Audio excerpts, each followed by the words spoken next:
नमस्कार, आदाब। आप देख रहे हैं प्राइम न्यूज। मैं हूं मोहसिन खान। दोस्तों, इस साल 4 राज्यों में चुनाव होना है और एक राज्य को लेकर घमासान मचा हुआ है, जिस राज्य में चुनाव को लेकर सबसे ज़्यादा सरगर्मी है। जी हां, आप समझ गए होंगे, मैं बंगाल की बात कर रहा हूं।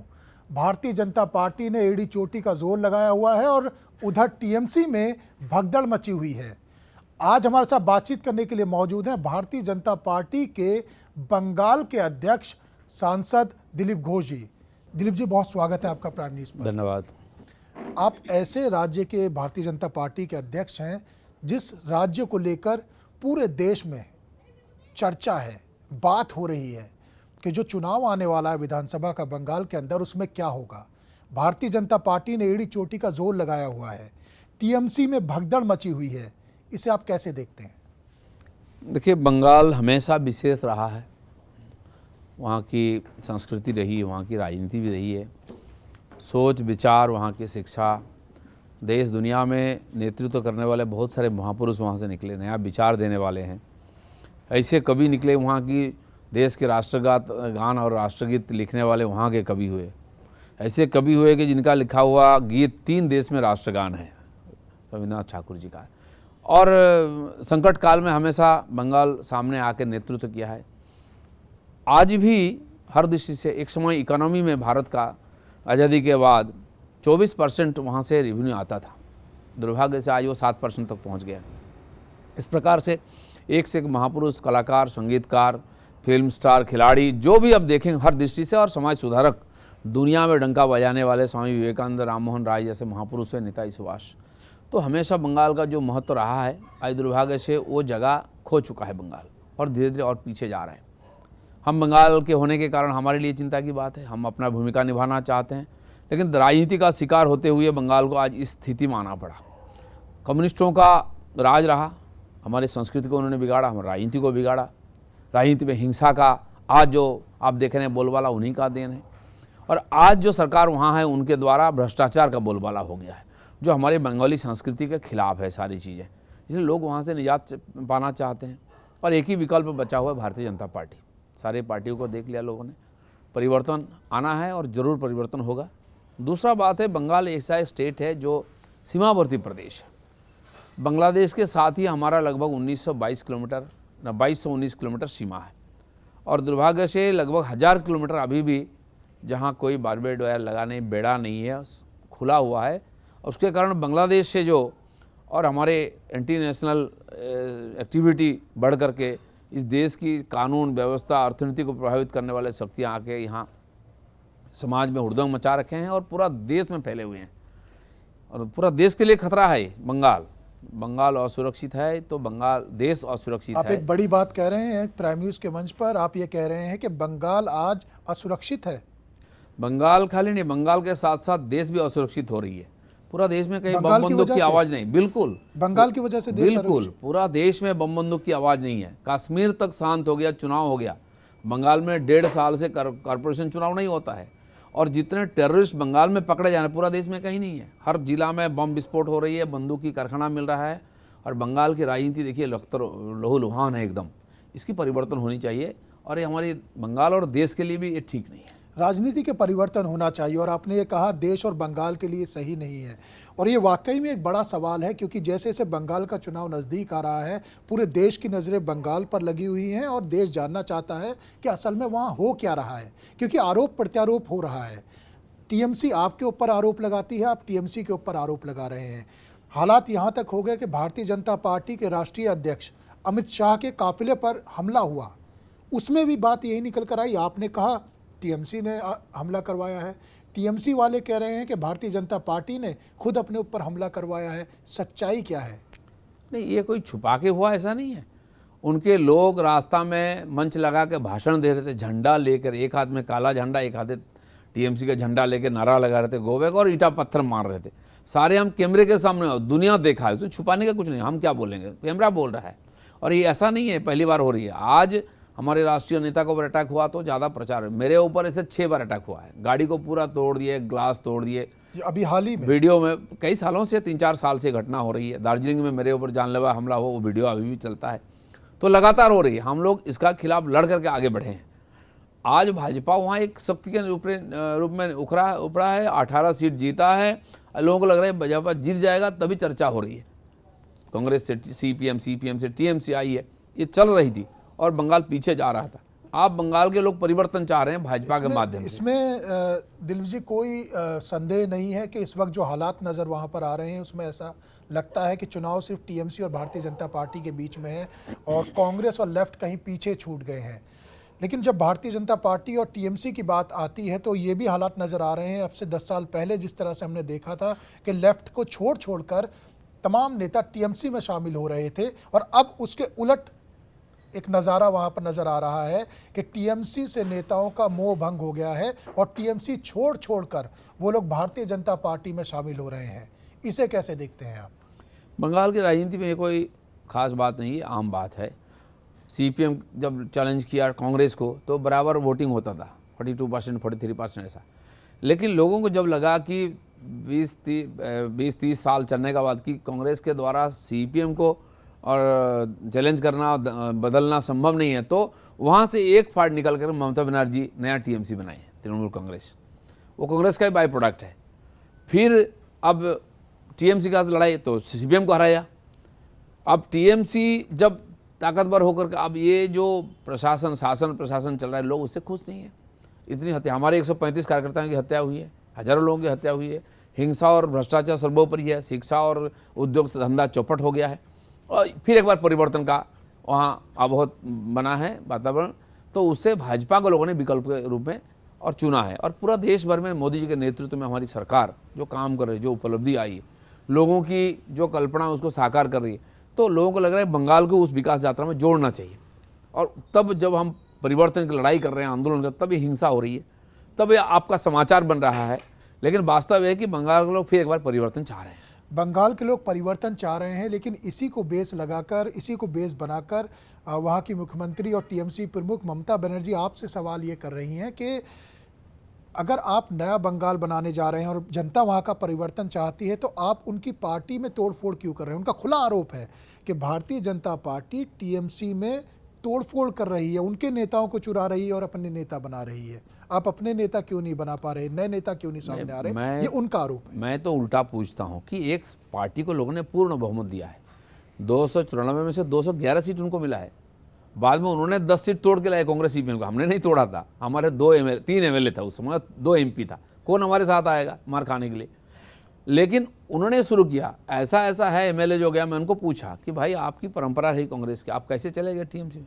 बोले एसपी वहाँ की फ़ोन करती है उसको कि टीएमसी ज्वाइन करो, नहीं तो तुमको गांजा केस देकर अंदर करा देंगे, एनडीपीएस केस। ये स्थिति है कि एमएलए का भी सुरक्षा नहीं वहाँ। और ममता बनर्जी ने कल्चर शुरू की, दूसरे पार्टी से बताया जी, विधायक ने, हमारे मित्र ने, मैं विधानसभा में था उस समय, तो ऐसे 10-10 विधायकों ने तोड़ के लाया, बल्कि उनकी भरपूर मेजोरिटी थी। तो ये कल्चर उन्होंने शुरू की।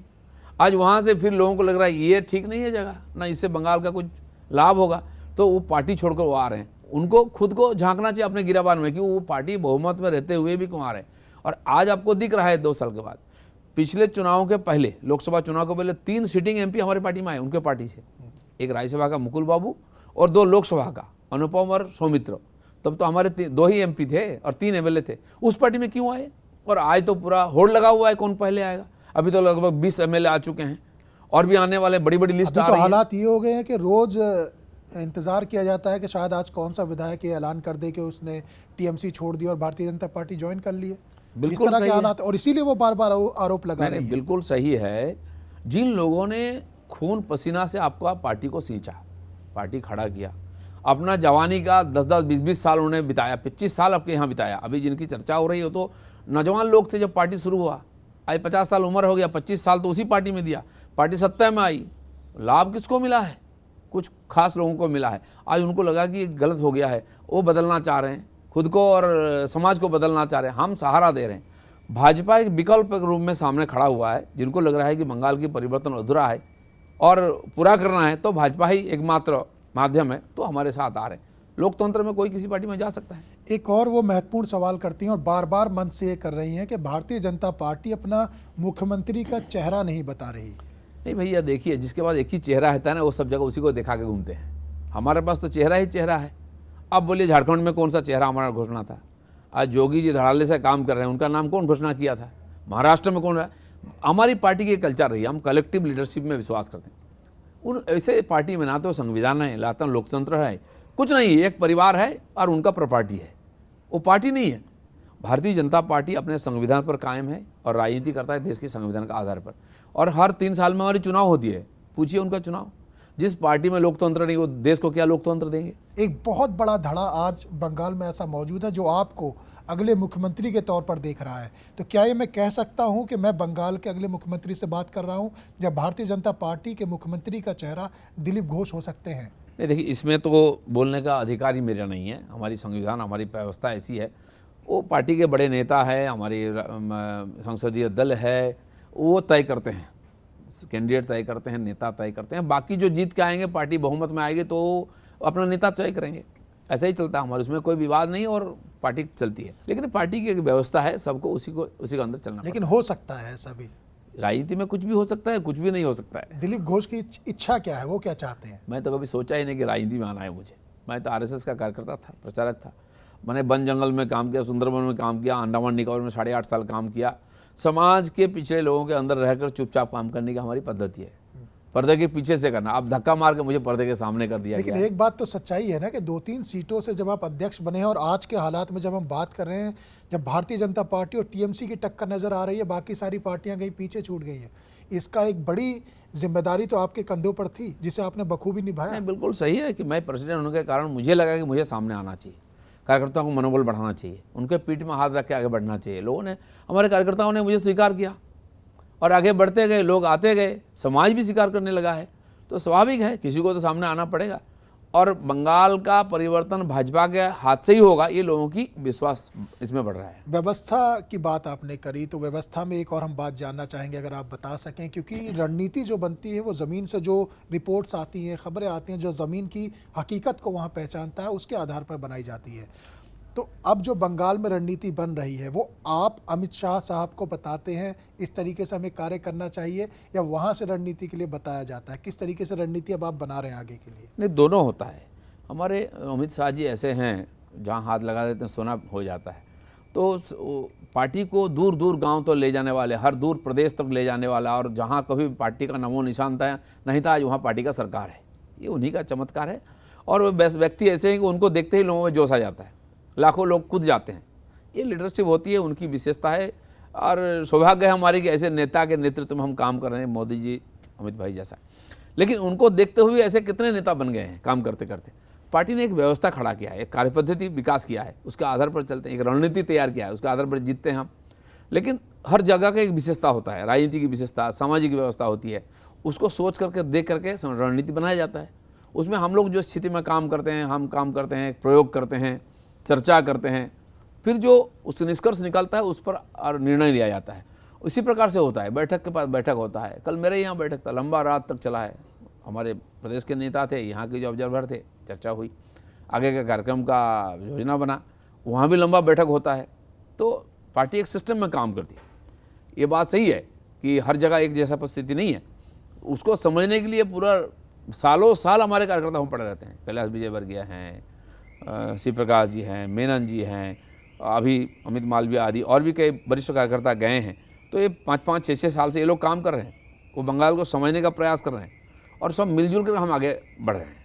आपने अभी योगी जी का भी जिक्र किया। मोदी जी तो निश्चित तौर से जाएंगे, प्रचार करेंगे। योगी जी भी जहां भी जा रहे हैं, हमने देखा है, बढ़ चढ़ कर हिस्सा ले रहे हैं और भारतीय जनता पार्टी जीत रही है। योगी जी को लेकर भी आपने कोई रणनीति बनाई है कि बंगाल में कितनी रैलियां करेंगे, कहाँ कहाँ प्रचार करेंगे? वो चुनाव जो घोषणा हो जाएगा, ये सारे लोग आएंगे, जो भी हमारे क्राउड पुलर हैं, जो पॉपुलर फेस है, जिसको लोग पसंद करते हैं। पहले पिछले चुनाव में भी योगी जी आए थे, और ऐसा हुआ उनके साथ कि हेलीकॉप्टर उतरने नहीं दिया गया पुरुलिया में। वो झारखंड में उतरे और 40 किलोमीटर बाय रोड आए। ये तो चलता है, लेकिन पार्टी जो तय कर लेता है उसको कर देते हैं हमारे कार्यकर्ता। इस बार भी योगी जैसा और भी कई कार्यकर्ता जाएंगे। अभी भी 5-6 मंत्री जो जा रहे हैं, किसी को मालूम नहीं है, वो केवल संगठन का काम करते हैं।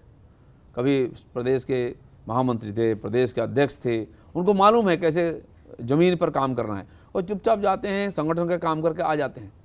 और ये संख्या बढ़ रहा है धीरे धीरे। हमारे पास इस प्रकार मौका है तो हम बाहर से कार्यकर्ता ले जाते हैं। अब टीएमसी जैसा पार्टी है, वहीं शुरू होता वहीं समाप्त हो जाता, उनके पास तो कोई मौका ही नहीं है। लेकिन जिस तरीके का वहाँ पर खूनी संघर्ष हो रहा है, क्या कोई डर का माहौल है दोनों तरफ के कार्यकर्ताओं के और जनता के बीच में? भयंकर डर का माहौल है। अभी भी हिंसा से सबका डर होता है, पुलिस की जो अत्याचार होती है और गुंडों को मिल करके पंचायत चुनाव आप समझ सकते हैं, लोगों को नॉमिनेशन करने नहीं दिए, 34% सीट में नॉमिनेशन नहीं हुआ, विदाउट कॉन्टेस्ट में चुनाव हो गया। तो क्यों?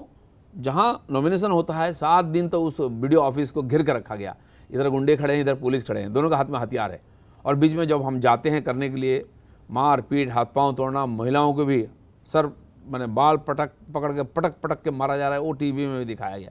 हिम्मत नहीं होगी नॉमिनेशन करने के लिए, और फिर चुनाव प्रचार करने दिया जाएगा, पोलिंग करने दिया जाएगा, जीता हुआ कैंडिडेट को उल्टा लिखा जाएगा ज़बरदस्ती, यहाँ बंदूक रख के वीडियो को। ये सारा कुछ हुआ है।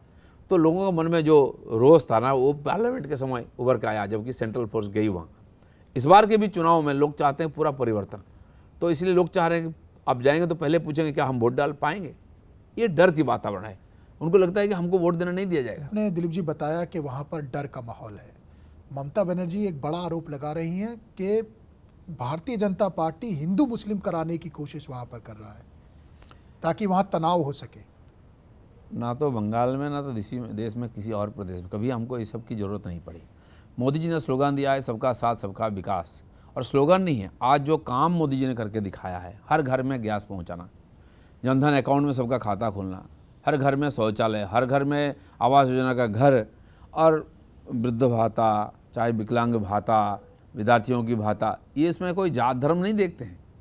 और मैं आपको बता रहा हूँ, हमारे बंगाल में जो संख्यालघु मुसलमान भाई हैं सबसे गरीब हैं देश में, ये साचार कमेटी की रिपोर्ट के अनुसार है। और इन तीनों पार्टियों ने, कांग्रेस, सीपीएम, टीएमसी ने अभी 70 साल तक राज किया, 75 साल तक। इसकी जिम्मेदारी इनकी है। मुसलमान अगर पीछे है तो जिम्मेदारी उनकी है, भाजपा की नहीं है। और इन्होंने वोट हमेशा उनको दिया है। और आज अगर किसी को सुविधा मिला है तो संख्यालघु समाज को सबसे ज़्यादा मिला है मोदी जी का काम का, सुविधा योजनाओं का, क्योंकि वो पीछे हैं और वो जानते भी हैं। इसीलिए हमको इसकी ज़रूरत नहीं है। जो मुसलमानों के लिए अलग हॉस्पिटल, ITI, पॉलिटेक्निक, उनके लिए इमाम भत्ता, ये टीएमसी ने दिया है। इसके पहले कांग्रेस भी ऐसा करता था। OBC में मुसलमानों के लिए अलग से OBC देश में कहीं नहीं है, उन्होंने किया। और संख्यालघु OBC को A कैटेगरी और हिंदू समाज को B कैटेगरी किया, ये सारा उन्होंने किया है। ममता बनर्जी साफ ये आरोप लगा रही हैं कि भारतीय जनता पार्टी सियासत में, यानी सियासी फायदा उठाने के लिए समाज को हिंदू मुस्लिम में बांट रही है। नहीं, ये तो पुराना बात है, मुसलमानों को डराने के लिए, आरोप करने के लिए। मैं बोलता हूँ साबित करके दिखाया है। मैं उनको साबित करता हूँ कि वो कैसे कैसे बांटा है लोगों को। और मुसलमानों बेचारा इनको समाज से अलग करके वोटर बना कर रख दिया है, गरीब बना कर रख दिया, क्योंकि वोट बैंक बन के रहो तुमको इस देश की विकास की कोई लाभ नहीं मिलेगा। और आज इसलिए बंगाल के लोग सोच रहे हैं जब तक ये सरकार रहेगी, केंद्र सरकार की जितनी योजनाएं हैं उसकी सुविधा बंगाल वालों को नहीं मिलेगा, इसलिए इसको उखाड़ के फेंको और मोदी राज लाओ। एक नाम की और बहुत चर्चा है बंगाल में जब चुनाव की बात होती है, क्योंकि बात यहाँ पर सियासी फायदे को लेकर हिंदू मुस्लिम में बंटवारे की आई, ओवैसी को लेकर तमाम बातें हो रही हैं। असदुद्दीन ओवैसी को लेकर ये कहा जा रहा है वो भारतीय जनता पार्टी की B टीम है और भारतीय जनता पार्टी के लिए वहाँ पर काम करने के लिए गए हैं, चुनाव लड़ेंगे। इसे आप कैसे देखते हैं? बंगाल में ओवैसी की, मीम की कहीं कुछ नहीं है। 1% लोगों में भी प्रभाव नहीं है, ना कोई इसका पहले था। हाँ, बात सही है कि डराने के लिए अच्छा नाम है, तो वो आए, नाम फैल गया, एक चर्चा हो गया, क्योंकि अभी बिहार में चुनाव में उनको कुछ सीट मिली है। लेकिन बंगाल में मुझे लगता है कि जो लोग हैं वो सचेत हैं, वोट खराब नहीं करते वहाँ के लोग, राजनीतिक दृष्टि से बहुत सचेतन है। तो इसलिए ओवैसी की बात आना, उसको लेकर डराना, ये हो जाएगा तो वो हो जाएगा, भाजपा को इसमें कोई मतलब नहीं है। हम तो सीधा समाज के साथ वार्ता करते हैं और सीधा हमारी बात रखते हैं। लोग हमसे कन्विंस होते हैं तो हमको वोट देते हैं। यानी आप ये साफ तौर से कह रहे हैं ओवैसी को वहाँ पर कोई असर नहीं होने वाला है, वोट मिलेंगी ही नहीं, कुछ नहीं मिलेगी, कोई कामयाबी हासिल नहीं हो पाएगी। कुछ नहीं। जिस तरीके से बिहार में एक महत्वपूर्ण भूमिका निभा गए वो, ऐसा बंगाल में कुछ नहीं होने जा रहा है। कुछ नहीं होगा। ममता बनर्जी की हम बात करें और बंगाल की हम बात करें, 7 फरवरी को आपने क्योंकि मोदी जी का भी जिक्र किया, तो मोदी जी वहाँ आने वाले हैं और ममता बनर्जी भी हो सकता है कि शामिल हों इस प्रोग्राम में। बहुत सारी योजनाओं का वहाँ पर वो मोदी जी ऐलान कर सकते हैं। इसे आप कैसे देख रहे हैं? क्या ये चुनाव के लिए है या वाकई में मोदी जी बंगाल के लिए कुछ करने जा रहे हैं? केंद्र सरकार ने इस बार जो बजट पास किया, देखिए बंगाल के इतिहास में इतनी बड़ी इन्वेस्टमेंट कभी बंगाल में नहीं हुआ। 25,000 करोड़ का रोड बनेगा, कितने लोगों को वहाँ रोजगार मिलेगा। 2 और फ्रेट कॉरिडोर, एक मुंबई से रनकुनी और विजयवाड़ा से खड़गपुर, इसमें बहुत बड़ी रकम उसमें लगेगी। रेल की बहुत बड़ी प्रोजेक्ट आ रही है, मछुआरों के लिए, किसान के लिए, बाकी युवा महिला, इनके सारे के लिए बहुत सारा प्रकल्प। दूसरा है कि सबसे बड़ा एक जहाँ से हमारी आती है धन, ऐसे चाय, टी एस्टेट, और बंगाल का ब्रिटिश ज़माने से बहुत बड़ा एक वहाँ से रेवेन्यू आने वाला था, वो सिक हो चुका है, बंद हो चुका है। 100 लगभग बगान, वहाँ की लेबर का हालत बहुत ख़राब है। उसके लिए भी 1000 करोड़ रुपया पहले बार सरकार ने आवंटन किया, क्योंकि निर्मला जी जब कॉमर्स मिनिस्टर थी 2 बार जाके वहाँ बैठ कर लोगों की हालत देख के आई थी, उन्होंने इन्वेस्ट किया। तो इस प्रकार बंगाल को विशेष सुविधा दिया जा रहा है। आज तक चिल्लाती थी कि हमको वंचित किया जाता था, जब आ गया तो हजम नहीं हो रही है। क्या आपको लगता है ममता बनर्जी वहाँ पर आएंगी? निमंत्रण तो दिया गया है।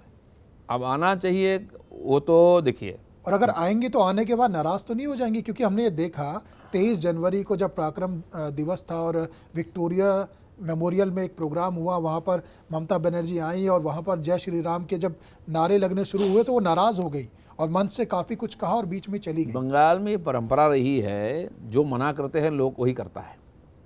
पिछले 45 साल से बंगाल में क्षेत्रीय दलों की सरकार है, कोई नेशनल पार्टी की सरकार नहीं बनी है। केंद्र का विरोध करना वहाँ की फैशन है राजनीति में, चाहे नुकसान ही हो जाए। और ये बात आज नहीं, आज़ादी के समय अंग्रेज को चिढ़ाने के लोग वंदे मातरम बोलते थे, वो चिढ़ते थे, डरते भी थे वंदे मातरम से कि ये बोलेगा तो देश आज़ाद हो जाएगा। और उसी प्रकार ममता की हालत हो गई, वो सबको डरने लगी, सबको अविश्वास करने लगी है, और लोगों ने इसका मजाक लिया है। तो कोई एक बार बोला जय श्री राम तो उसको पकड़ कर जेल में डाल दिया। तो लोगों में और जोश है, गांव-गांव जाइए, महिलाएं बच्चे जय श्री राम बोलती है, और दीदी को चिढ़ाने के लिए लोग बोलते हैं। शायद वो आ जाए और लोग कोई बोल दें तो फिर पता नहीं क्या होगा। क्योंकि बात ममता बनर्जी की हो रही है, तो ममता बनर्जी ने एक बात और कही कि भारतीय जनता पार्टी में ज़्यादातर नेता बाहरी हैं। ये बात भी वो मन से बार बार कहती है, इसे लेकर भी आप कुछ कहना चाहेंगे? नहीं, मज़ेदार बात देखिए, गांधी जी को कांग्रेस में थी, गांधी जी का फोटो घर में लगाती हैं, क्योंकि बार बार मन से वो कहती हैं कि बिल्कुल है, क्योंकि इनके पास ऐसे फिजूल बातें करते हैं जिसका कोई आधार नहीं है। गांधी जी गुजरात से गए तो उनके नेता बन गए, और मोदी जी, अमित भाई गए गुजरात से प्राइम मिनिस्टर, होम मिनिस्टर, तो बाहरी हो गए। वो जो कांग्रेस में थी तो वहाँ इंदिरा गांधी जाती थी, राजीव गांधी जाते थे, नरसिम्हा राव जी जाते थे, वो बाहरी नहीं थे क्या? क्या बंगाल को देश से अलग करना चाहते हैं, ग्रेटर बांग्लादेश बनाना चाहते हैं क्या? ये उनका मनसूबा है। ये बात बंगाल के लिए जचता नहीं है। मैंने पहले ही बोला, राष्ट्रगीत लिखने वाला हमारे कवि हुए, वंदे मातरम बोलने वाले हमारे कवि हुए, और पूरा देश ने माना। आज लगभग 40 लाख लेबर बंगाल से आकर दूसरे देश के दूसरे प्रदेश में काम कर रहे हैं। उनको अगर बोलेगा तुम बाहरी हो, उसको निकाल देंगे, तो बंगाल के क्या होगा? आप जानबूझ करके एक प्रकार की डिवाइड कर रही है, अंग्रेज जैसा। हमारे देश की पॉलिटिक्स में इसका कोई जगह नहीं है। संविधान ने सबको मौका दिया है, किसी प्रदेश के लोग कहीं पर जाके काम कर सकता है, रह सकता है। और हमारी राष्ट्रीय पार्टी है, हमारी सरकार है, मंत्री जाएंगे, पार्टी के नेता जाएंगे, हम उसको बाहर ही बोल देंगे। आपको जानकारी के लिए मैं बताऊं, उनके घर के बहू पंजाब से आई है, वो बाहरी नहीं है क्या? उनको सलाहकार प्रशांत किशोर जी बिहार से आए हैं, तो कानून आपके लिए अलग है, हमारे लिए अलग है। यह कैसे बात है? बंगाल के राज्यपाल ने और भारतीय जनता पार्टी के तमाम नेताओं ने बंगाल के अंदर राष्ट्रपति शासन लगाने के लिए सिफारिश करी है। आपका क्या कहना है इस पर? देखिए, मैं तो कभी नहीं बोला, और ना पार्टी सरकारी तरफ से कभी बोला आधिकारिक रूप से। हाँ, बिल्कुल बोलते हैं। क्यों बोलते हैं? जब उनको ऊपर आक्रमण होता है, गाड़ी तोड़ा जाता है, मारा जाता है, तो बिल्कुल उनका मन में रोष आता है, तो बोलेगा इसका तो इस सरकार रहेगा तो वोट ही नहीं होगा। आपने बोला चुनाव हो पाएगा नहीं, डर है कि नहीं? अब जनसभा में हम जब बोलते हैं आप डरना नहीं है, आप अपना वोटिंग करिए, सेंट्रल पुलिस आएगी आपको प्रोटेक्शन देने, लोग बहुत ताली मारते हैं, क्योंकि वहाँ के पुलिस को विश्वास नहीं, वही रिगिंग करते हैं। आज भी ऐसी स्थिति है, भय का वातावरण आज रिगिंग के कारण, और लोगों को डर लगता है। तो लोग चाहते हैं कि इस प्रकार वातावरण बने कि उस सरकार को टाइट किया जाए कि हम वोट डाल सकें। तो वहाँ के पुलिस प्रशासन का ऊपर किसी का भरोसा नहीं है। तो इसलिए जब नेता बोलते हैं, बाबुल सुप्रिय, उनके क्षेत्र में उनके ऊपर ईंटा पत्थर मारा जाता है सरेआम, तो वो बोलते हैं गुस्से में आकर कि राष्ट्रपति से लगाओ, ये सरकार को हटाओ यहाँ से। इस प्रकार परिस्थिति। हमारे राष्ट्रीय महामंत्री कैलाश जी के ऊपर अटैक होता है, उनको बुलेट प्रूफ गाड़ी लेके घूमना पड़ता है। क्यों? नहीं तो रास्ता में निकल नहीं। राष्ट्रीय अध्यक्ष जी का ऊपर इस पर जानलेवा हमला होता है। आप ये सिफारिश करते हैं कि वहाँ पर? मैं तो उसका पक्ष में नहीं, मैं तो झेल रहा हूँ 5 साल से, मुझे फर्क नहीं पड़ता है, सब पार कर चुका। हम लोकतंत्र में विश्वास करते हैं, लोकतांत्रिक पद्धति से इसको बेदखल करेंगे और लोग वहाँ के लोग लाएंगे, जो लाए हैं उसको विदा करेंगे। किन मुद्दों के साथ आप जनता के बीच में जाएंगे, अगर छोटे में बता सके क्या मुद्दे होंगे आपके जब जनता के बीच आप वोट मांगने के लिए जा रहे हैं? देखिए, बंगाल बहुत साल से विकास से दूर रहा है। विकास चाहिए लोगों का, आमदनी, काम चाहिए, वहाँ रोजगार चाहिए। वहाँ फैक्ट्री बंद कर देते हैं टाटा का तो वो गुजरात चला जाता है।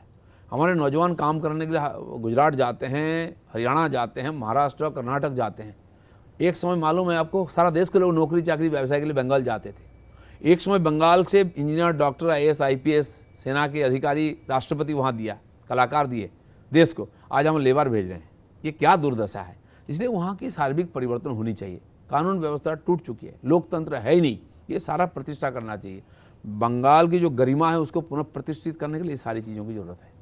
अच्छा दिलीप जी, एक बात बताइए, क्योंकि हम हर चुनाव से पहले देखते हैं और ये अमित भाई शाह की एक विशेषता है कि हर चुनाव से पहले वो एक सीटों का एक नंबर बता देते हैं कि इतनी सीटें हम इस राज्य में जीतने जा रहे हैं। क्या बंगाल के लिए भी कोई टारगेट सेट किया है? नंबर देते हैं, बहुत बड़ा नंबर देते हैं वो। कभी और कभी हमारे यकीन नहीं होता। कार्यकर्ता उसको चैलेंज के रूप में लेकर उसको पहुंच जाते हैं। 2016 के विधानसभा चुनाव के बाद हम लोग जब रिव्यू करने के बैठे लोकसभा की तैयारी के लिए 19 के लिए, तो फिर हमने चर्चा किया, कितना हमने भी चर्चा की थी, लगभग 21 सीट हम लड़ेंगे, जीतेंगे इतना नहीं था उस समय। 3 ही विधानसभा सीट जीते थे, 10% वोट मिली थी। लेकिन अमित भाई ने सीधा बोल दिया आधा सीट चाहिए, 42 में से 21, और बोल दिया तो बोल दिया, हमको करना था। और तो मैंने लास्ट में स्लोगन दिया था कि 19 में हाफ और 21 में साफ। तो लोगों ने अमित भाई की बात पर आए और हमारे लोगों ने जी जान लगा के किया, हाफ किया है। इस बार सीधा उन्होंने बोला 200 सीट चाहिए, तो इसलिए आपकी बार 200 पार, ये हमारी स्लोगन है। बांग्ला में बोलते हैं यही बार 200 पार, तो 200 पार हम करेंगे। 201 होगा, 199 नहीं होगा। इसका पूरा भरोसा पूरा है कि 200 पक्का से है, ज्यादा सीटें आप पूरा भरोसा है। और हमारे कार्यकर्ताओं पर भी भरोसा है, लोगों का भी भरोसा हम पर है। आखिर में अगर आप प्राइम न्यूज़ के माध्यम से दर्शकों को कोई मैसेज देना चाहते हैं या कुछ कहना चाहते हैं तो कह सकते हैं। बिल्कुल, मैं कह रहा हूँ, पूरे देश के लोग इसको देख रहे हैं। मैं उनको आश्वस्त करना चाहता हूँ, चिंता मत करिए, बंगाल को हम बचा लेंगे और बंगाल को सोनार बंगला बनाएंगे। दिलीप घोष जी, आपने प्राइम न्यूज़ को समय दिया, सारे सवालों के बहुत ही बेबाकी से जवाब दिए, आपका बहुत बहुत धन्यवाद। धन्यवाद। तो ये थे हमारे साथ भारतीय जनता पार्टी के सांसद, बंगाल भारतीय जनता पार्टी के अध्यक्ष दिलीप घोष जी, जिन्होंने तमाम सवालों के जवाब दिए और दिल खोल कर हमसे बातें करी। अभी के लिए बस इतना ही। बाकी खबरों के लिए देखते रहिए प्राइम न्यूज़, क्योंकि खबरों का सिलसिला यहाँ कभी नहीं थमता।